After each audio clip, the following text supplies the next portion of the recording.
अत्यंत दुखी है। यह राम मंदिर को एक पॉलिटिकल एजेंडा मानते हैं, या राम मंदिर को पैसों की बर्बादी समझते हैं, या राम मंदिर को सेकुलरिज्म पर कलंक मानते हैं, या मानते हैं कि राम मंदिर का ताला कांग्रेस ने खोला। ये बीजेपी, आरएसएस, बजरंग दल, शिवसेना को कट्टर कम्युनल बताते हैं, या राम मंदिर को रेडिकल हिंदुत्व की परिभाषा बताते हैं, या इस भारत राष्ट्र का हर वो सनातनी हिंदू जो अयोध्या प्रभु श्री राम मंदिर के उद्घाटन और उनके दर्शन को अपनी आंखें बेताबी से संयोजा हुआ है। ये राम मंदिर किसने बनवाया, क्यों बनवाया और इसके क्या परिणाम होंगे, कसम प्रभु श्री राम की, जो भाषा और कहानी इस वीडियो में बोलने वाला हूँ, बड़े मुंह वाली बात नहीं करूंगा, लेकिन अच्छों की जमीन खिसक जाएगी। बस एक प्रार्थना है आपसे, एक जाति का मुझे पता नहीं, लेकिन अगर आप सनातनी हिंदू हो तो बस एक बार इस वीडियो को सुन लो।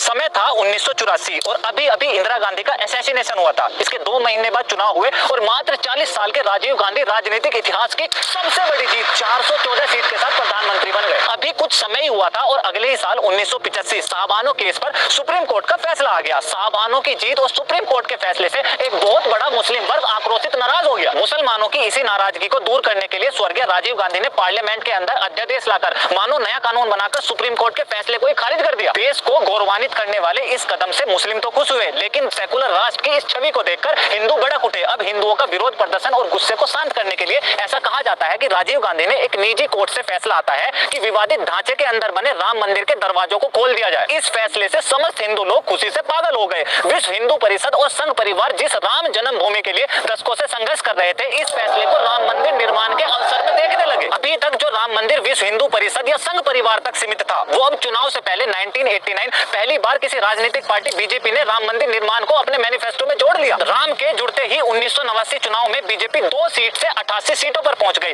कांग्रेस चुनाव हार गई और बीजेपी की मदद से वीपी सिंह प्रधानमंत्री बन गए। और अब शुरू होता है इस पूरे मूवमेंट का सबसे निर्णायक पल। 1990 लाल कृष्ण आडवाणी की रथ यात्रा। लाल कृष्ण आडवाणी ने यह फैसला लिया कि 10 राज्यों से करीब 10,000 किलोमीटर की रथ यात्रा के बाद 30 अक्टूबर 1990 को अयोध्या में राम मंदिर निर्माण पर रुकेंगे। वर्ष 1987 में रामायण और 1988 में महाभारत सीरियल के शुरू होने से गांव-गांव, घर-घर लोगों के बीच उनके खून में राम जन्मभूमि को लेकर एक अलग ही जोश भर दिया। आजाद भारत के राजनीतिक इतिहास में इससे जबरदस्त समर्थन शायद ही किसी ने देखा होगा। रथ यात्रा के साथ-साथ गांव के गांव हजारों लाखों लोग जुड़ गए। आरएसएस, बजरंग दल, शिवसेना, संघ परिवार के लोग जनसभाएं की व्यवस्था करने लगे। सड़कों पर मंदिरों की घंटियां, थाली और मंत्रों की आवाजें गूंजने लगी। आस्था इतनी जबरदस्त थी कि लोग अपने कपड़ों से रथ के पहियों को साफ करने लगे। यहाँ तक कि लोगों ने अपने खून को इकट्ठा कर रथ यात्रा में देने लगे। तब पहली बार इस देश में यह नारा लगा कि गर्व से कहो हिंदू है हम। लाल कृष्ण आडवाणी की बढ़ती इस लोकप्रियता को देख और जन सैलाब को देख वीपी सिंह ने बिहार में रथ यात्रा को रोक दिया और लालू यादव ने 7 दिन पहले 23 अक्टूबर को आडवाणी को गिरफ्तार कर लिया। लेकिन कार सेवक रुके नहीं और मुख्यमंत्री मुलायम सिंह यादव के कड़े बंदोबस्त के बावजूद तय तारीख 30 अक्टूबर को कोठारी ब्रदर्स ने पहली बार जन्मभूमि पर भगवा लहरा दिया। लेकिन 30 अक्टूबर से 2 नवंबर 3 दिन अयोध्या के अंदर और भी कुछ बड़ा हुआ।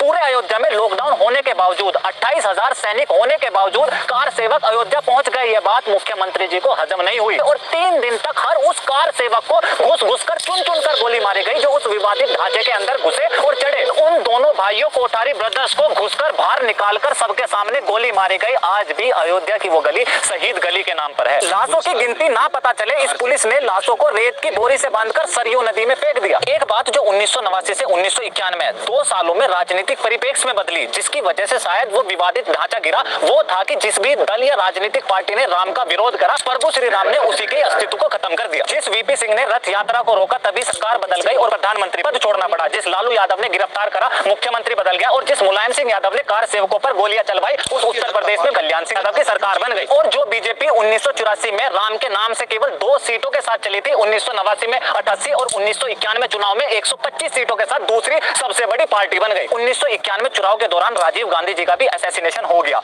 चुनाव में बहुमत न मिलने के बावजूद भी पीवी नरसिम्हा राव देश के नए प्रधानमंत्री बन गए। और अब आता है साल 1992, जिसे उस समय हर किसी ने देश पर कलंक बताया और आज उसी दिन की वजह से हर कोई नाचता फिर रहा। देश में प्रधानमंत्री पीवी नरसिम्हा राव और उत्तर प्रदेश में बीजेपी के मुख्यमंत्री कल्याण सिंह यादव जी। अयोध्या में एक बड़ी महारैली और जन्मभूमि पर एक पूजा का आह्वान हुआ। तारीख रखी गई 6 दिसंबर 1992। पूरे देश से हजारों लाखों कार सेवक अयोध्या पहुंच जाते हैं। अब पूरे अयोध्या की गलियां बस एक ही नाम से झूम रही थी कि राम लला हम आएंगे, मंदिर वही बनाएंगे। 6 दिसंबर के दिन पूजा के बाद भीड़ इतनी ज्यादा बढ़ गई कि उसे संभालना पुलिस के बस की नहीं रहा और भीड़ बेकाबू होकर विवादित ढांचे पर चढ़ गई। जो कुछ जिसके पास था लग गए और कुछ ही घंटों में उस ढांचे को गिरा, जगह को साफ कर रातों रात मंदिर निर्माण कर दिया। कल्याण सिंह जी की पुलिस क्यों खड़ी रही? प्रधानमंत्री नरसिम्हा राव ने सेंट्रल फोर्स को हमले का आदेश क्यों नहीं दिया?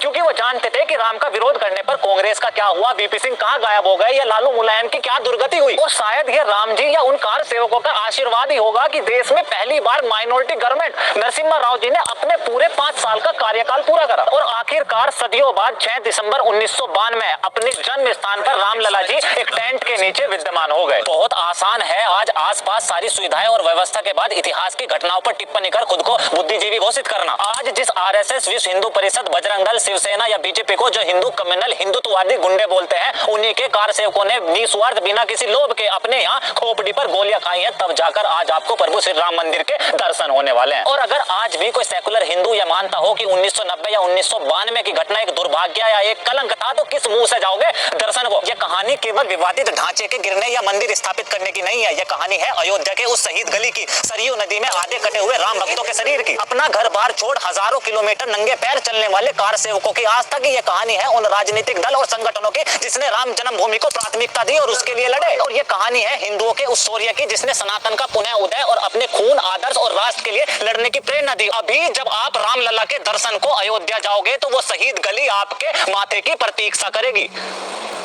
और हाँ, वो क्या था, सबूत मांग रहे थे रामलला के जन्म के। आ रहा हूं अगली वीडियो में। इस बार